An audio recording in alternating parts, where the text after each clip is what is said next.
Ever looked at an elbow macaroni and wondered, how does wheat become that perfect curve? Let me show you, step by step. First, grain, specifically durum wheat.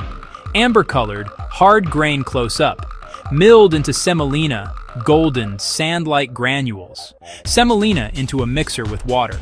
No eggs, wheat and water only. The mixer doesn't knead like bread. It gently hydrates under vacuum.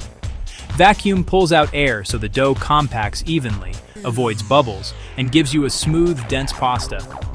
Now extrusion. Dough flows like wet sand into a press.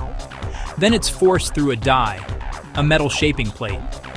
For macaroni, the die forms a tube. The curve, the die has asymmetrical flow. Sometimes air jets help, or differing resistance on one side. The tube bends as it exits. A rotating blade slices each piece to length. Clean, consistent elbows. Teflon-coated dies. Smooth, shiny macaroni. Bronze dies. Rougher, matte finish that holds sauce better. Regate, the ridged texture. Freshly extruded macaroni is still soft. It goes into pre-dryers, warm air, high humidity, for a gentle start. Then the main drying, carefully controlled heat and humidity in stages. Too hot and it cracks. Too slow and it spoils.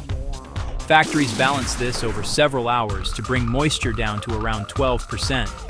After drying, the pasta rests and cools so internal moisture equalizes.